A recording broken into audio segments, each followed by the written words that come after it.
The Woman and the Dragon. Revelation chapter 12 is highly symbolic and apocalyptic, presenting a vivid narrative that delves into cosmic conflicts, spiritual battles, and the sweeping struggle between good and evil. The chapter opens with a striking vision of a woman, a dragon, and a male child, each representing profound spiritual and cosmic realities. Just follow us after this. Welcome to Jesus Good News TV. Stay connected. Now, let's open our Bible to the book of Revelation 12 verses 1 to 17. And a great sign appeared in heaven, a woman clothed with the sun, with the moon under her feet, and on her head a crown of 12 stars.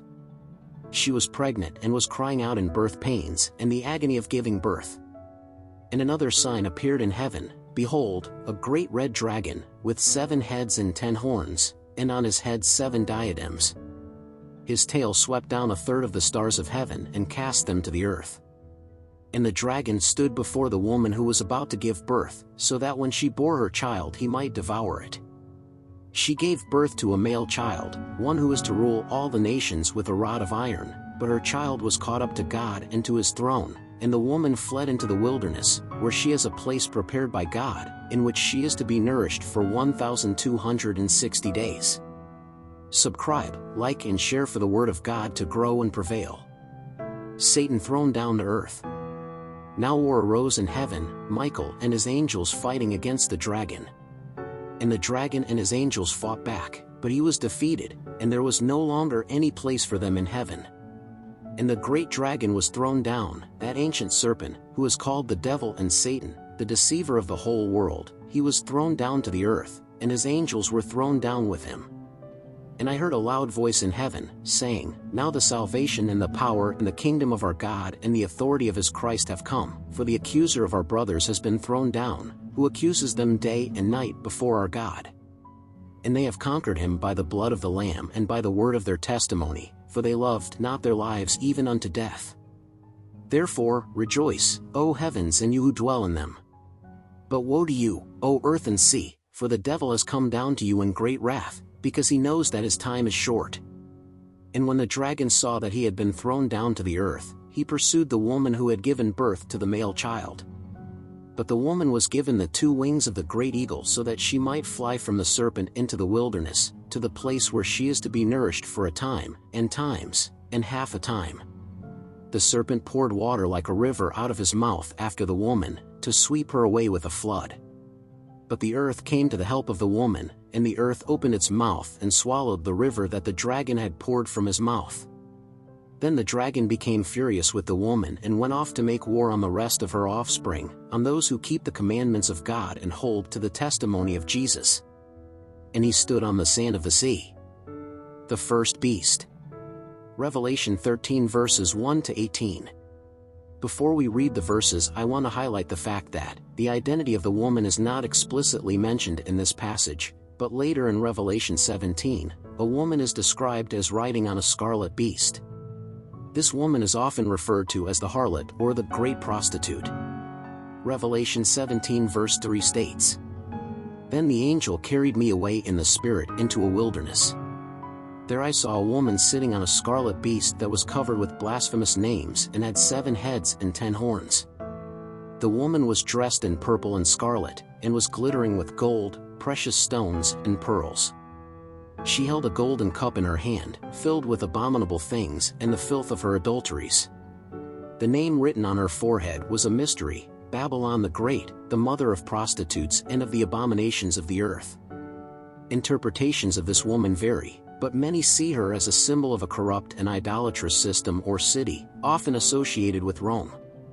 Some interpret it as a representation of a false religious system or a political entity that opposes God's kingdom. Now, let's read Revelation 13 verses 1 to 18. And I saw a beast rising out of the sea, with 10 horns and 7 heads, with 10 diadems on its horns and blasphemous names on its heads. And the beast that I saw was like a leopard, its feet were like a bear's, and its mouth was like a lion's mouth. And to it the dragon gave his power and his throne and great authority. One of its heads seemed to have a mortal wound, but its mortal wound was healed, and the whole earth marveled as they followed the beast. And they worshipped the dragon, for he had given his authority to the beast, and they worshipped the beast, saying, "Who is like the beast, and who can fight against it?" And the beast was given a mouth uttering haughty and blasphemous words, and it was allowed to exercise authority for 42 months. It opened its mouth to utter blasphemies against God, blaspheming his name and his dwelling, that is, those who dwell in heaven. Also it was allowed to make war on the saints and to conquer them. And authority was given it over every tribe and people and language and nation, and all who dwell on earth will worship it, everyone whose name has not been written before the foundation of the world in the book of life of the Lamb who was slain. If anyone has an ear, let him hear. If anyone is to be taken captive, to captivity he goes. If anyone is to be slain with the sword must he be slain.